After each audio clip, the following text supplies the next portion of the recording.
Hello everyone, welcome back to Brainiacs. आज हम शुरू करने वाले हैं डेटा स्ट्रक्चर्स का लेक्चर 2, जिसमें हम पढ़ने वाले हैं classification of data structures.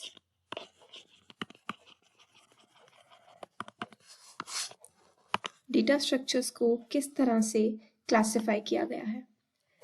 Data structures को 3 तरह से क्लासिफाई किया जाता है। सबसे पहले होते हैं linear data structures and non linear data structures. फिर आते हैं होमोजीनियस एंड हेट्रोजीनियस।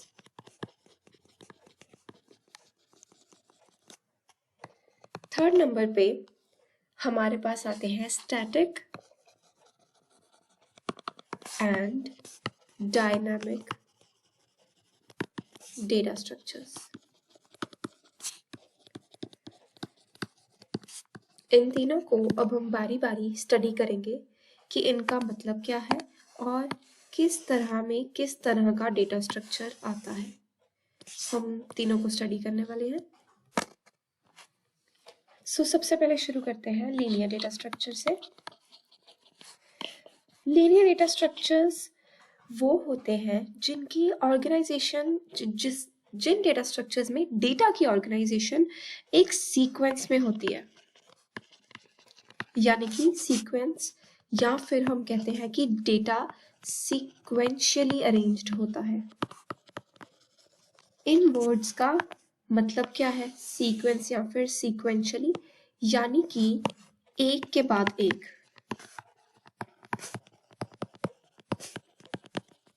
साथ साथ पड़ा होता है डेटा, ठीक है। और डेटा को एक्सेस भी किस तरह से किया जाता है? लीनियर फैशन में।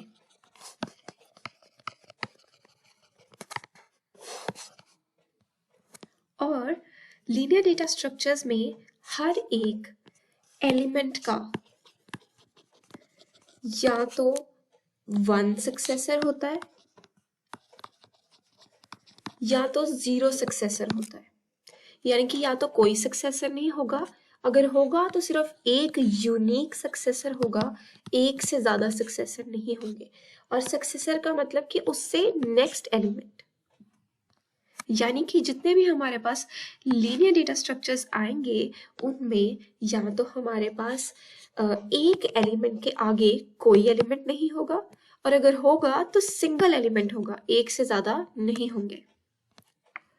और अब एग्जाम्पल्स, लीनियर डेटा स्ट्रक्चर की एग्जाम्पल में कौन से डेटा स्ट्रक्चर्स आते हैं? एरे, लिंक्ड लिस्ट, स्टैक्स और क्यूज। इन सभी को हम बारी बारी से आगे जाके डिटेल में स्टडी करने वाले हैं। अब समझते हैं कि नॉन लीनियर डेटा स्ट्रक्चर्स क्या होते हैं। नॉन लीनियर डेटा स्ट्रक्चर्स में जो डेटा है वो सीक्वेंस में अरेंज नहीं होता, यानी कि डेटा लीनियर फैशन में नहीं प्रेजेंट होता, ठीक है। और इन डेटा स्ट्रक्चर्स में कोई यूनिक सक्सेसर नहीं होता।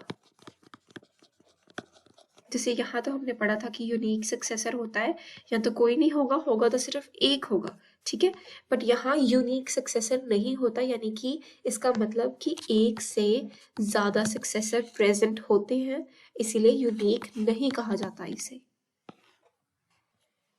और इस तरह के data structure, non linear data structure की एग्जांपल्स होती है ट्रीज, ग्राफ्स, और इन पे जो ऑपरेशंस होते हैं, जिस तरह से इंसर्शन हो गया, डिलीशन हो गया, ट्रेवर्स करना हो गया, ये सारे ऑपरेशंस इजीली परफॉर्म नहीं होते क्योंकि डेटा लीनियर फैशन में प्रेजेंट नहीं होता। और ये मल्टी लेवल डेटा स्ट्रक्चर्स होते हैं।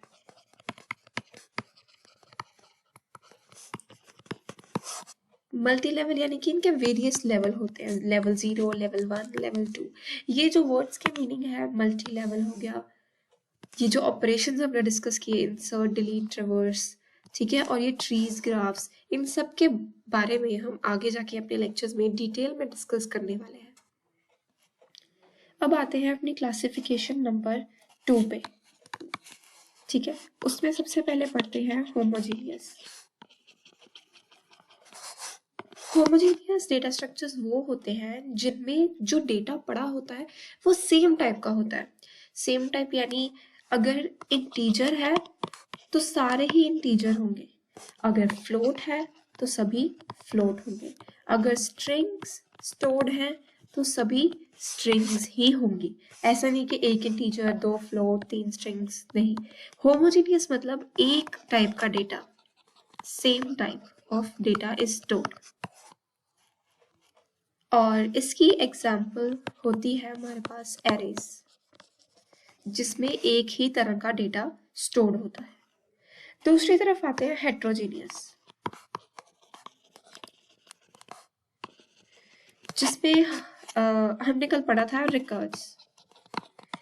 हमने पढ़ा था ना कि एक टेबल सपोज एग्जिस्ट करता है, उसके जो ये कॉलम नेम्स होते हैं इन्हें हम कहते हैं फील्ड्स, और जो इसके अंदर रो में डेटा पड़ा होता है उस एक रो को हम कहते हैं रिकॉर्ड। और अगर हम सभी टेबल की रोज की बात करें तो वो बन जाती हैं रिकॉर्ड्स, ठीक है। तो हेट्रोजीनियस डेटा स्ट्रक्चर की एग्जांपल है रिकॉर्ड्स, बिकॉज सपोज मैंने यहाँ लिया आईडी, यहाँ नेम और यहाँ सैलरी, ठीक है। आईडी हो गई 10, नेम हो गया ए, सैलरी होगी 1000, ठीक है। लेकिन यहाँ पे हम नोटिस करेंगे एक बात कि ये नंबर है, ये कैरेक्टर है और ये अगेन इंटीजर है। तो यहाँ पे हम heterogeneous kind of data store कर रहे हैं, यानी कि सेम काइंड नहीं है डेटा की, ठीक है। इंटीजर भी है और यहाँ पे हमारे पास कैरेक्टर भी है, तो इसीलिए हम रिकॉर्ड को हेट्रोजीनियस डेटा स्ट्रक्चर कहते हैं। अब हम आते हैं अपनी थर्ड टाइप ऑफ क्लासिफिकेशन, जो कि है static and dynamic data structures. सबसे पहले स्टैटिक डेटा स्ट्रक्चर्स वो होते हैं जिनमें एक फिक्स्ड साइज दे दिया जाता है, यानी कि जब प्रोग्राम कंपाइल होगा तो जो साइज गिवन है वही उतनी ही साइज की मेमोरी एलोकेट होगी हमारे प्रोग्राम को। जो साइज फिक्स किया गया है उतने साइज की मेमोरी ही एलोकेट होगी। अब इसकी एक एग्जांपल है एरेज। जो हमने प्रोग्रामिंग लैंग्वेजेस पढ़ी होंगी C++ या फिर C, उसमें हमने नोटिस किया होगा कि हम भी जब भी एरे को डिक्लेयर करते हैं तो हम ऐसे डिक्लेयर करते हैं। ये जो हम सबस्क्रिप्ट के अंदर देते हैं ये साइज होता है, यानी कि जो एरे का साइज, जो एरे ए है उसका साइज, यानी कि उसके अंदर जब हम एलिमेंट स्टोर करें तो 10 से ज़्यादा एलिमेंट्स हम नहीं स्टोर कर सकते, मैक्सिमम साइज उसका 10 है। बट इसका एक ड्रॉबैक भी होता है। सपोज हमारा प्रोग्राम जब हम रन कर रहे हैं तो हमें 10 एलिमेंट्स की ज़रूरत ही नहीं है, हमें सिर्फ 5 एलिमेंट्स की ज़रूरत है। तो जो रेस्ट ऑफ द 5 एलिमेंट्स की स्पेस हमने ऑक्यूपाई की हुई है, जो हमने फिक्स की हुई है, वो एक तरह से वेस्ट चली जाती है। ये स्टैटिक डेटा स्ट्रक्चर्स का सबसे बड़ा ड्रॉबैक है कि कई बार हम ज़्यादा स्पेस एलोकेट कर देते हैं बिकॉज हमें एडवांस में नहीं पता होता कि कितनी स्पेस लगेगी, उसके कारण जो रेस्ट ऑफ द स्पेस होती है वो वेस्ट चली जाती है। या फिर हम पहले से फिक्स साइज डिक्लेयर कर देते हैं और हमें बाद में सपोज 10 से ज़्यादा एलिमेंट स्टोर करवाने पड़े हैं, 11, 12, 13, 14 ज़्यादा एलिमेंट स्टोर करवाने पड़े हैं, तब हमारे पास जो मेमोरी स्पेस है वो कम पड़ जाती है, यानी कि इनसफिशिएंट हो जाती है। तो ये दो ड्रॉबैक्स हैं स्टैटिक डेटा स्ट्रक्चर्स के। और दूसरी तरफ आते हैं डायनामिक डेटा स्ट्रक्चर्स, जिनमें कि कोई भी फिक्स साइज नहीं होता। जब प्रोग्राम हमारा रन होता है उसके अकॉर्डिंग ये अपना साइज एक्सपैंड भी कर लेते हैं, यानी कि अगर ज़्यादा की ज़रूरत हो तो बढ़ा भी लेते हैं, और श्रिंक भी कर लेते हैं, यानी कि अगर कम एलिमेंट्स है तो अपना साइज ये कम भी कर सकते हैं। और जो लैंग्वेजेस हैं C या फिर C++, उनमें ये डायनामिक डेटा स्ट्रक्चर्स की इम्प्लीमेंटेशन कैसे होती है, ये कैसे यूज़ किए जाते हैं? ये यूज़ किए जाते हैं यूजिंग पॉइंटर्स। पॉइंटर्स याद होगा कि जब हमारे पास स्पेस ख़त्म हो जाती है तो हम वहाँ पे पॉइंटर इंसर्ट करके उसको हमारी नेक्स्ट लोकेशन का एड्रेस दे देते हैं, क्योंकि हमारे पास कॉन्टिन्यूस स्पेस नहीं अवेलेबल होती, इसलिए हम पॉइंटर दे के उसे नेक्स्ट स्पेस जहाँ पे हमारा डेटा स्टोर्ड है उसकी लोकेशन, उसका एड्रेस इस पॉइंटर वेरिएबल में स्टोर कर देते हैं।